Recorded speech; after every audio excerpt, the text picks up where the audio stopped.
Have you ever wondered what's the difference of working on your business versus in your business? Well, we're going to dive into that in this episode.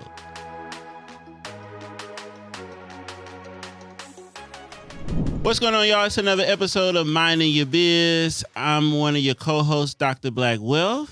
And it's your girl, Miss Fabfinancial. What's up? Hello. A little nice off the tongue. Right?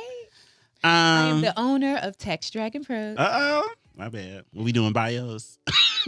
Maybe. Feel how I'm feeling. I got you. So we talking about working on your business versus inside your business today. And I think it's a thing that a lot of people kind of don't know that they can do. Yeah. Or is probably, what's the word I'm looking for? Underused. Oh, underexplained. You hear that as like a buzzword out there. For sure. You need to work on your biz, not in your biz. And then people don't really explain what that means. What does it mean? Right? Because I work in my business. I don't really get that. Right? Yeah. So I think this is a really good episode to help you understand what that is and pull yourself out of being in the weeds all the time in the business so you can have a macro view of it and putting systems in place so you can really objectively look at your business and help it grow and scale. And that's working on the business and not necessarily in it, right? Because in it, when you're in something, you can't see the big picture. It's really hard, So sometimes you got to cut the lawn, cut the weeds, so you can have a better view of what's happening. And it's usually people. You got to put some people in place. You got to put some systems in place. So we're going to talk a little bit about that, I'm assuming, right? Yeah, I mean, we already talking about it. All so right, did a summary. I mean, you can re-summarize. For sure. No. I mean, that's a great definition, great explanation. Look, threw my train of thought off here. My bad. I'm sorry. You good. But I think for most people who don't see that they need to, might be at a place where they might not be. Where it might not be necessary. I feel like most people who start working on their business be kind of forced to do so because the business have grown and they know it's growing beyond them. So you're starting to see some failures going on. Either I'm losing customers, we're not having customer retention. I can't get to this email. I can't get to this. I can't get to that. You need it to become more than a 1-man or 2 or 3-man show. Right. You're usually running at a high pace and you can't catch up, right? There's so many things happening in your everyday business life and in your personal life, right? Yeah. And so most times that is a really good thing to have, because it shows proof of concept that people want what you're selling, right? So which is most business owners' issue. I don't have enough leads. Yeah. People don't know I exist, right? Because at the end of the day, you have to sell something. People have to. People gotta want to buy what you have. Something got to be sold. Income coming from somewhere. Listen, we financial people. The end has to come in. Show me the money. In the end, it got to work. Show me the money. Okay, so that's usually a good problem to have just from the gate. To go, hey, people are digging what I'm selling, right? Mm-hmm. Hey. But it's coming at such a rate that I can't catch my breath. I can't catch up. I'm now getting sloppy. I'm like you said, the retention, I can't read the email. So then you have to but you can't really see that because you're in it. Yeah. Right? You're in the everyday grind running it. Yeah. You're clocking in like an employee. You're, really not looking at your numbers. You're not foreseeing, you're not planning, you're just like clocking in, running like you just traded one boss to the next. You're an employee of your business and you are clocking in as an employee and running that race instead of being the CEO of your business. You're a slashy. What movie I got that from? It's slashy. Like you a slashy. What is that? You all the titles. The slashy. You the owner. You the customer retention, the customer service, slashy. The email, the admin. You just a slashy. Okay. You got all the jobs. To look that up. Is that? I don't think it's in the dictionary like flashy. That. So when I guess from your perspective, like. So is we already know that we should work on our business. Yeah. I guess the question would be, how soon should we do it? Should we wait till we get to the point where we can't do everything on our own, or should we do it sooner to see the growth and make it a little bit more healthier? What you kind of think about timeline? I think if you already have a business present time and you're working in your business and you're like, well, how do I do that thing? How do I now come out of it and work on it, right? If that is you, what I would suggest is first and foremost, take a day for planning, right? There has to be a day throughout the week that you just think and plan. And as you're thinking and planning, you need to be thinking about two things. Your money, how profitable are you, right? And if there's profit margin there, how can I bring in someone else to relieve me of the stuff that I can no longer or don't want to do? Mm-hmm. You know, that was the initial first thing we did as we started to pull out from working in the business every day, was to then leverage and reinvest into the people and not necessarily us. When we took a step back and go, all right, we are processing way too many returns. We can't scale and grow. We can't do really personally more than 300 returns personally without pure exhaustion. It's really impossible. I know people, they be trying. They're like, I want to be $1 million tax firm and you don't have no help. Right. That's kind of impossible. Like, I don't care if you work from 6 a.m. to 5 a.m. Somebody got to help you in that process. I have people leaving right now. you ain't processing fast enough. Right? Listen, at this point, do your thing. It's difficult. You get burnt out. The human body can't work that way for a period of time. Maybe like 2 days or a weekend, but you can't do 90 days straight and be like, I'm going to run like a machine. I'm going to process 500 returns. Right? So first... April 18th, boy, you're going to sleep for a week. So the first thing you want to look at is, okay, I made some money here. I need to now reinvest that into the people in the process so I can pull out of it. The first thing is specifically in the tax industry, the main thing you could do is get someone who could do data entry, right? Yeah. Data entry and another preparer or someone you can groom to prepare. So for any business, second thing, if you're in any business, you want to do is look at the trivial tasks you no longer should be doing, right?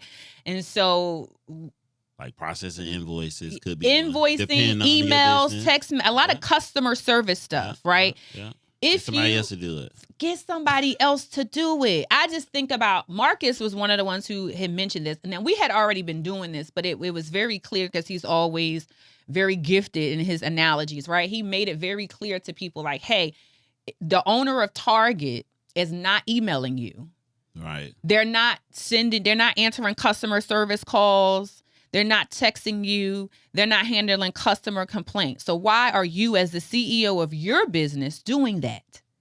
And so if your business, like I said, you want to look at your numbers. Mm-hmm. You want to make sure that you're profitable. Say, I need to bring in someone to do the stuff I should not be doing. Yeah. That's stupid. Why are we reading and answering emails and customer service stuff? Somebody missed the order. They didn't get their packages on time. Don't do that. What's the thing you're doing? You're the creative. You're the visionary. You need to carve out more time to do that. You're the planner. And if you're not the planner, then you go, well, I'm not the planner. I'm always behind the 8 ball. I need to bring somebody in who could plan and someone who can execute. Mm-hmm. Right? It's a lot. And so I think that's kind of the first steps into working on the business and coming out from being in it. Yeah. I agree. I think that maybe like a prerequisite. Either it could be a prerequisite or it could run parallel, meaning simultaneously, is you developing yourself. Mm-hmm. Mm-hmm. Like I had a call with a client and we're talking about expanding his retail store. And so he's like, hey, I'm trying to get it to the point where we franchise. So I'm like, well, in order for us to get to that point, though, like, do you have the capacity to like not be in the store right now? Right. And stuff runs the way it needs to run. He's like, well, the person I'm working with is probably like 85% there. Still got some work to do. But I can tell from talking to him, there's a little bit of trauma behind the mindset of hiring people because they don't do the stuff that I wanted to do, how I wanted to do it in that, specific way. You want to talk to the customers just right. I made this amount of money of this long doing it by myself. Yeah. Right. So when I say prerequisite or parallel, like that development of yourself is so crucial because if you can't build yourself up to even try to build a business, it will never happen, because you got to relinquish control in a sense, right? Because like you said, you look at Chick-fil-A, you look at, I'll stick with Chick-fil-A. You look at Chick-fil-A, and Chick-fil-A runs their billion-dollar brand and industry, and those are teenagers that they're teaching how to have good manners, how to have good customer service. Having a system. It's having a system. But they relinquish that control of like, hey, I can't be the one that's at the drive-through counter behind there frying the chicken, doing the waffle fries. We got to teach this out. And then hopefully from a leadership perspective, if we pour into our employees, they will pour back into us. Yeah. Right. And so a lot of business owners can't really get with that. And I think this year I've been running them parallel, because I'm like, hey, I got to figure out, because some people you get to the point where you're like, hey, I need leads, because you need to keep feeding the beast, but then you still trying to maintain what you got, right? Maintain your flock. Yeah. So it's like I need the processes to maintain these people. Plus, I need to be doing something to increase or continue to get new people, new customers. And so you kind of run them simultaneously. And to run that by yourself, you gotta build yourself up. No, for sure. That's difficult. It's very difficult to do if you're already in a business and you're kind of dysfunctional in processing people, right? That's a big thing. And so you have to, that's why I said you have to pick a day where you can think some of this stuff out and realize what you're lacking so that you can, and if you're lacking something, right? And that's self-awareness. Now, if you don't think you lacking and everything is cool, it's peachy, then you keep running your rat race and exhausting yourself, and you will always be a one-man show, and you really not business, right? But part of that is recognizing your lack and going, I need to put this in place because I can't do it all. And you have to document the process and have a system so that other people can replicate the thing that you were able to do. And you become a coach, a counselor around your own and people system. Can't do that, one, because they lack discipline and integrity to stop bankrupting and pulling from the business. Yeah. They then start to increase their lifestyle. And so they don't have the discipline to do that, right? I talk about Jeff Bezos, who paid himself $80,000 for 20 years and lived off $80,000 and poured the rest back into his business. So that Amazon, which is now industry changing on how we even shop, right, was able to do that based upon the discipline he had to go, well, I'm going to live off $80,000 until it's no longer needed, until I can increase my revenue more. Now, I'm sure during that time he made more money, but he put himself... He had a few something. But I've seen that documentary where he was driving around in a Toyota. Absolutely. For years. Listen. That's just like that Warren man ain't Buffett. getting no $1 million car. It's like, I need to now ride around. Warren Buffett lived in the same house he bought back in the 67, 30. I don't even know when he bought the house. So a part of that is personal discipline. If you're making the money, you have to pull out of it. You'll never be able to stop the rat race because you can't reinvest into people. Yeah. But a lot of that I think is experience. My thing is like, but we can't use it as an excuse. I mean, way too many of us. I don't want to use it as an excuse. I do want to educate and coach around it like we're doing. But I also just don't want to be judgmental, knowing kind of. I'm gonna be a little judgmental. I know. I'm being a little judgmental. Why? Because I've sat in that seat. For sure. And I'm judging from a place that I sat there. Right. I know that seat. But and we talked about it before because you're like, why should I have to go through it to change the habit? But I think the reason why I become a little less judgmental is because we. And I mean, I'm okay. Let me preface. I'm not being judgmental, wagging my finger. For sure. No. You do. You do got to explain yourself on these. Listen, okay. I didn't take that back. I am just saying I am coming from a place all the commenters. where you have been. I've sat in the seats where we've upgraded our lifestyle. Yeah. But I do get at the same time, we understood the need to build a team. Right. And did that. Right. And was able to work on the business and not in the business very soon, putting people in place so that we were real business owners. So from your perspective, if you probably would have put 80% more on the business itself, absolutely, we'll be a lot further than we are today. Absolutely. Versus doing both at the same time. Absolutely. We would have doubled down more on branding and marketing and processes more in place. And we did a lot of things right and still continue to do so. But I see where we could have pivoted and doubled down on more of this. To not do something. You know what I mean? Yeah, so no, I'm coming from a place of concern and help, not that I'm wagging my tail that you shouldn't have done this. For sure. Because I just see where that could lead. And you want to take heed to the warnings that you get. I just know when I see it, that's why I say I don't come from a place of judgment, because we've been so long without being able to see the luxuries of life. Yeah. You know what I mean? And whatever that means to you, whether that means you shop at the Gucci store, whatever that means, right? That's no judgment. But I know we've been so long without being able to afford the luxuries of life. So when we start to get the 6-figure job income, or we start to grow our business and we make our first 6 figures in a year, and then we start making, I still have people who come to me and they first went from nothing to just making $500,000 a year. And they like, I don't know, you know what I'm saying? But they have all the stuff.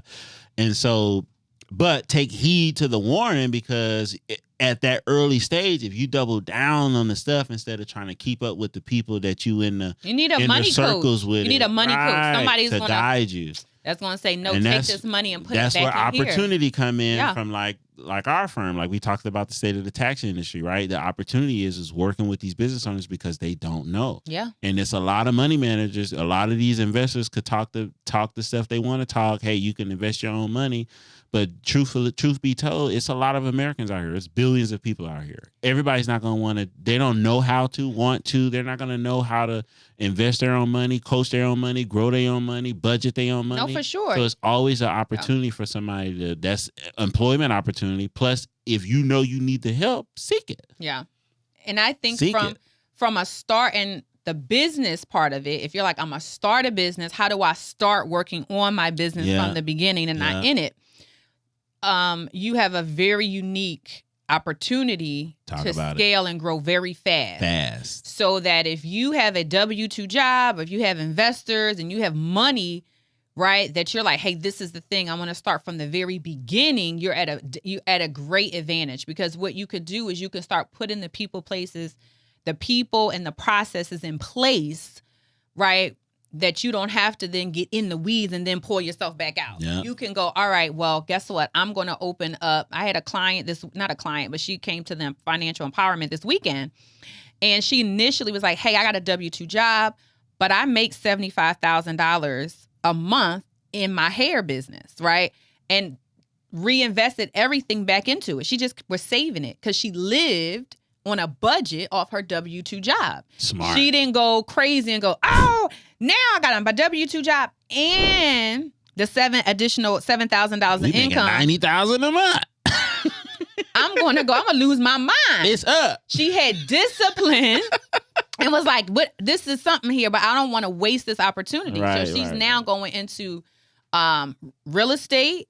She's now going to go into opening her salon. And now when she opens her salon, she doesn't have to be in it every day. She can come in and do her heads and then hire a manager right from the beginning. And if she can still work a job to generate that type of income, I would milk it as long as I can. Absolutely. I would milk it as long as I can. Absolutely. And I think that's the power that people don't really realize that we have. I think that in this day and age, if we seek... Sorry, not to cut you off, but because the goal for most people is the stuff. They say they want generational wealth. Have no substance. Right. They say they want the generational wealth. I want the money so I can they have financial freedom. Yeah, but the financial freedom comes with a certain amount of discipline to withstand buying the stuff. Yeah. That doesn't get you closer to the goal, the stuff. Yeah. So most people lack the discipline to go, all right, well, I am going to then budget my happiness. Yeah. Every time we get this or that, I'm going to budget out my happiness, right? Okay, I want to go on that vacation. Well, if we do 20% over last year's numbers, I'm going to go on that vacation. That's how I'm going to reward myself as the owner of the business. I'll be looking right? at it. You can't go, well, money's coming in and I'm going to just keep rewarding myself because it's going into my account. No, Fortune 500 companies don't work that way.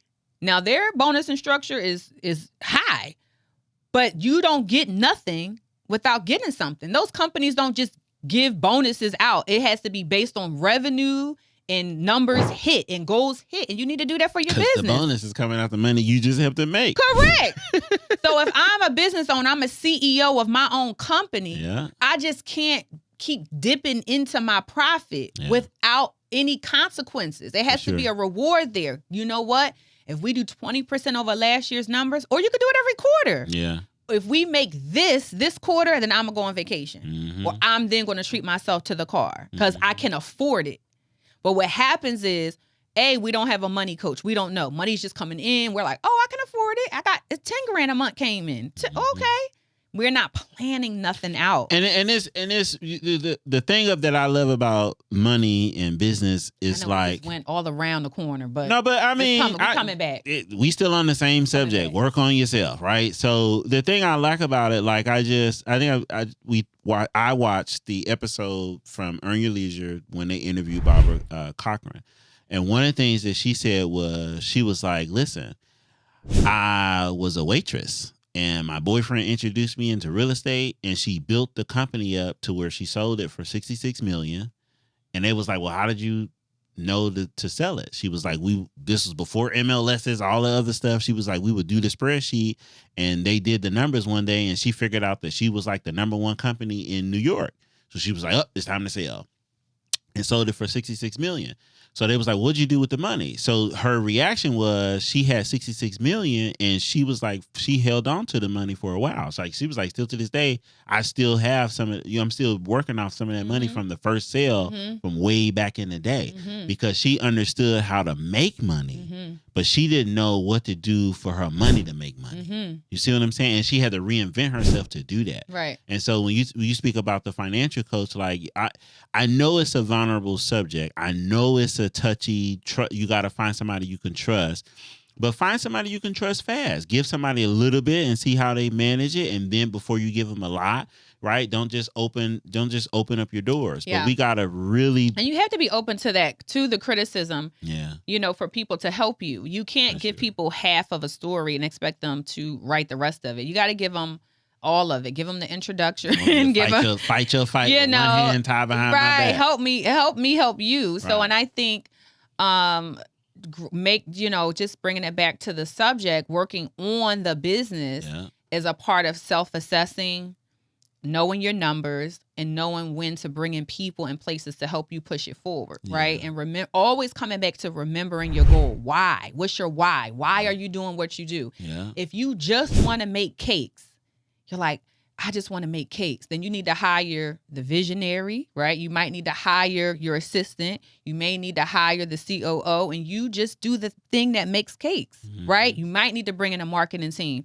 And most of us just can't get to that spot. Yeah. We really But you can't. gotta, I think that a lot of that is I'm heavy on working on yourself, right? Yeah. Like, and you either have to do it beforehand or parallel, but as you work on your business, I would say you still have to spend twice as much energy working on yourself, your own personal development, your own business acumen, getting in the right rooms, the right environments, around the right people, because those are where those ideas about working on the stuff will come. And then the more you expand your mind as a learner, the more you know, like there's so much stuff you don't know. So it always keep you humble in the fact that you could learn and teach at the same time. A lot of successful people still learn and teach at the same time. Very true. And throughout this whole journey, I can bring it down to 3 lessons that's working on your business and on yourself. The first will be Jim Rohn. Jim Rohn said, listen, you could work hard on your job and make a living. He said, but you could work harder on yourself and make a fortune. I know that's right. Go ahead, Jim Rohn. Right? Like, so that's, and I'm like, you know what I mean? When you take that in perspective, you're like, okay, cool. The next thing was Marcus said you can't build build a business bigger than you build yourself. You know what I mean? And I'm starting to look at everything like real estate, relationships, business, all that stuff, right? Specifically fix and flips. a lot of us probably you kind of like want to go to stuff that's ready made. That's why you get a job. Oh, before I jump into that, the job thing. If you work a job, so 4 lessons. So if you work a job, I think that the job in today's world, we really should be just trying to seek a skill. Mm-hmm. You know what I'm saying? Like if I work in corporate America, I should be trying to learn a skill that keeps me in the trade, right? To learn the ways of corporate.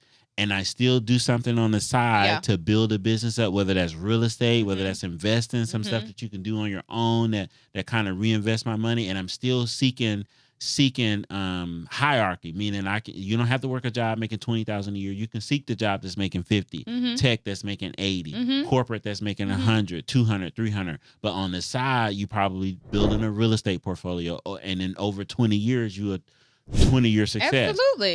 Or I'm learning options, trading, forex, and that's whatever planning. that looks like. That's planning and thinking, right? And so learn the skills from the employer, leverage the employment. You have to be a planner. You have to think it. And so if you don't get anything else out of this episode, you got to understand that you have to think. You have to take time and think yourself out of or into something, right? And so you can no longer just act without thinking. No, and last week it was really pivotal for me because I also went to ET's Forward, and he talked about, we always pray and ask for the exit strategy. God, get me out of this. Get me out of that. But we never ask for the strategy to go into. Get me out of this, but help me get into the next thing. And through it. Right? So I want to come out of poverty. Yeah. I want to come out of the hustle and bustle, but help me get into time management. Help me get into being more disciplined with my money. Help me get into what is the entry strategy. That's so funny. Right? I need the exit strategy, but I also need an entry. To get somewhere else. Right. It's somewhere better. Right. No, that makes perfect sense. Because it's Ramadan, my prayers has been really specific. Like help me become the person to be what I'm trying to be. Versus like, I stopped the prayers of like, I want to have a multi-million-dollar business. I want to have this. I want my wife and family to do that. I started to ask for the strength to like, for the journey, the process. Help me develop myself. Give me your mind, your strength, your thoughts be my thoughts, your words, my words, so that I could be the person that I need to be to get the things that I want. Right. And so, and with this, like I'm starting to look at life like real estate.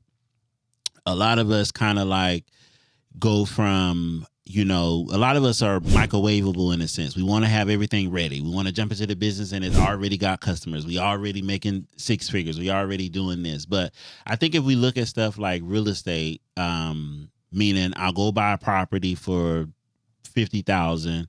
I put $100,000 into the property. Yeah. Now the property's worth $900,000, whatever that looks like, depending on your appraisal. That's right? A good ROI. That's a good ROI. Shoot, where they do that at? Right. What? Right. Or I know that ain't in Mississippi. No.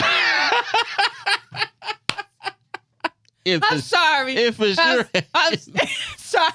That was like low hanging fruit. I'm so sorry. I had to know.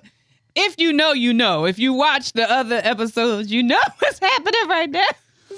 You might get that close to, New York, but you're going to have to put a little bit more money down. Maybe $200,000, $300,000. Put some money into it and then flip. But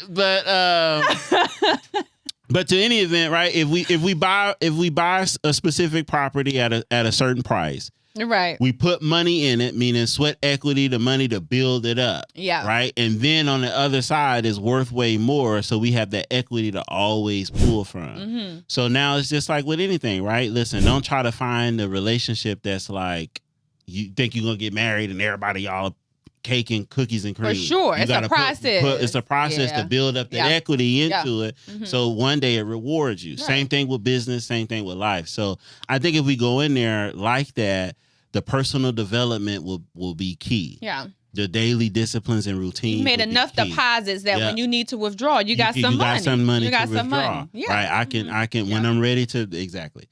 And so when we deal with personal development and working on your business, don't look at it like it's a expense. It's really necessary. No, for sure. It's a necessary thing that you have to study to get better, be prudent at your job. Not only do we work on ourselves with people, processes, and things, we doing personal development, right? And on top of that, we are also studying in our industry to figure out what's going on so we can know when to pivot, right? And so all of that counts. So make sure you take the time to work on your business. Set some days aside. And I really value my time a lot more. And so I'm like, okay, what do I have to do so I don't have to do this again? How much money do I need to make to pay for this person to do this thing that I no longer want to do?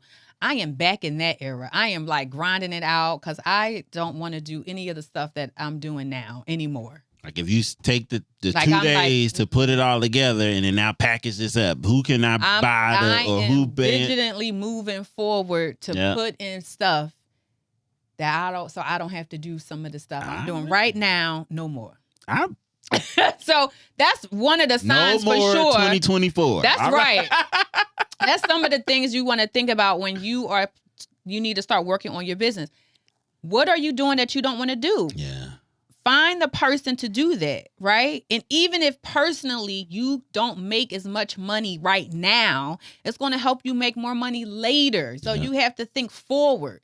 The seeds I'm planting today is going to bear what type of fruit forward. And so it is a thinking man's game. You got to strategize. You have to know your numbers, and you really got to get outside of your head, out of right now. You got to be financially disciplined to not upgrade your life. It's a lot, and we said a lot in this episode. So what I hope that you do get is that to work on your business and not in the business, you need to come up with a plan and a strategy. First and foremost, you need to know your numbers. Can you afford the thing that you're saying you need to do? You can afford it. The money is coming in. Now, how do you put people in place to do it? To pull you out of the everyday thing of the business, right? Entrepreneurship is a thinking sport. This is the for real analogy of it's chess and not checkers. That's right. You're playing the long game here. You're playing the long game. Yeah. So are we at the end? Yeah, we're gonna jump into the tax question, the tax segment, real quick. I think this is a good one. We need a bell. Dun, dun. We're going into the tax. What dysfunctional question we got today? Get some. This is an interesting one. So it says if a client bought a car in cash for the use only and exclusively the business, got the bill of sale, everything is in the business name. How would you do that? How can you write the entire car off? And the question is, should he take Section 179, the bonus depreciation? If so, can he not use the standard mileage rate deduction? Or what does that look like? It's an interesting question. Is it?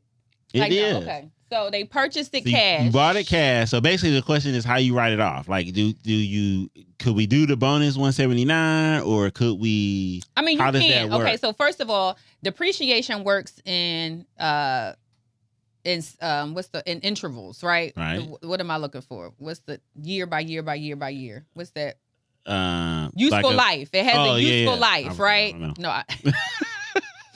Depreciation. I had you, but I didn't. Depreciation is really good. Think about the purpose, right? In terms of useful life. That means it's not a one-time thing. It's over a period of time. For sure. So it helps you offset your costs over a period of time, right? So if you purchase something cash, you've already given up, to me, your advantage a little bit, right? If the thing is $50,000 and you gave them $50,000 up front, and you took the cash out of your bank account and gave it to said person. Where the real advantage is if I do credit or I lease it, I'm not giving up $50,000, but I guess what I get up front, $50,000 off of my taxable income. So you're kind of winning in both sides there. So that's a good financial analogy for sure. So don't spend cash, but lease it out so you can. I mean, because the cash is useful better in your account or to redirect it to something else. That $50,000 that you took to pay the car, that's for business. You could get that back in depreciation by lowering your tax income. Yeah. But you've already given them your advantage. It's almost like you were hiding and they were like, she right there. You then gave up your position to me. For sure. Right, in my mindset. But it's not lost, right? You can still regain some of that. But if I had a choice, I would first say I would finance it. Like, don't even buy it cash. I wouldn't even buy it cash. But for this particular in situation, that thing, right? But you bought it cash, right? So now you're like, now what can I do? What can I do? What's the best thing? What I would do, right, wrong, or indifferent, we would be, if this was come up for audit, we for sure would be fighting this tooth and nail.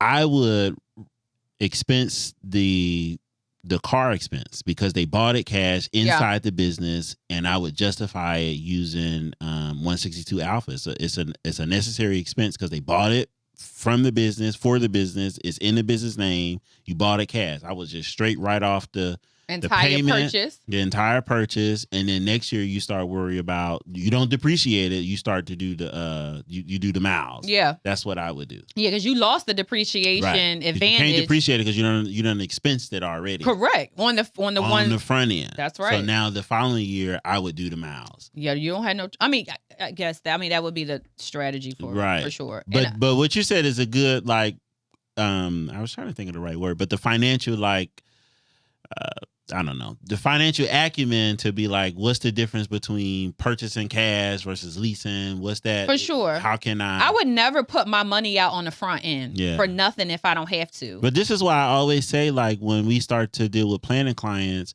like, talk to me now. Because the depreciation helps you offset the wear and tear over time, which means what? I'm going to have to replace that thing. So, but that's one less expense you got to come up with. They're going to give you $50,000 over 5 years. So in my mind, this thing I'm gonna have to replace. So every few years I gotta cough up $50,000. Right. No, I'm not gonna do that. It might not be smart. If you got $50,000 cash, you could just I'm gonna use the $50,000 for ads, or buy the person that I don't have to work in my business. Let me pay the person so I can get the manager. Why I'm gonna spend $50,000 on the car that the IRS is gonna give me back if I depreciate? When you can leverage credit. I leverage credit in my business name. So there you go, y'all. So, tax tip. Hope it answered your question. But they're going to be like, no, I don't want to be in debt. And David Ramsey said... Oh, we about to go. Right now. Exit stage left, because I'm about to go on another thing. Why get into debt? Listen. All right, cancel Christmas. It's all subjective. Y'all can do what you want. It's just my opinion. For sure. You take it or leave it. If you don't like ours, but you should take it. Go to another tax professional. Maybe they'll tell you something different. So that's a wrap, y'all. Make sure y'all like, share, subscribe, comment. We like the feedback. Keep asking the questions. Let us know, and we'll be here next week. See you when we see you. Don't forget to keep minding your biz. Hit that bell.